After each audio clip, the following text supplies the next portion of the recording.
ভালোবেসে চিত্রনায়িকা পরীমনিকে বিয়ে করেছিলেন শরীফুল রাজ। প্রথম দিকে শান্তিতে থাকলেও কিছুদিন যাওয়ার পর থেকে তাদের সংসার জীবনে শুরু হয় অশান্তি। এর মাঝে তাদের কোলজুড়ে আসে পুত্র সন্তান, কিন্তু তারপরও পরিস্থিতি স্বাভাবিক হয়নি। ফলে ভেঙে যায় তাদের সেই ভালোবাসার ঘর। অন্যদিকে 2018 সালের মাঝামাঝিতে গোপনে শাকিব খানকে বিয়ে করেন শবনম বুবলী, আর তাদের একমাত্র পুত্র সন্তান জন্ম হয় 2020 সালে 21 মার্চ। বর্তমানে তাদের সম্পর্কের ভাটা পড়েছে, আলাদা থাকছেন তারা। এসব এখন পুরনো খবর।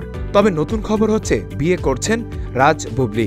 চলতি মাসে 13 তারিখে বিয়ে করছেন তারা। তথ্যটি জানিয়েছে উইকিপিডিয়া, কিন্তু খবরটি সত্য নয়। কারণ যে কেউ এখন ইচ্ছে করলে উইকিপিডিয়ার সকল তথ্য সংযোজন ও বিয়োজন করতে পারেন, আর তাই হয়েছে সর্বশেষ। বর্তমানে রাজ বুবলীর উইকিপিডিয়া থেকে সম্পর্কের বিষয়টি মুছে ফেলা হয়েছে। এদিকে সম্প্রতি মুক্তি পেয়েছে এই দুই তারকার নতুন সিনেমা দেয়ালের দেশ। এক সিনেমায় কাজ করতে গিয়ে গুঞ্জন রটে প্রেম করছেন এই দুই তারকা, যা এসেছে খবরের শিরোনামে।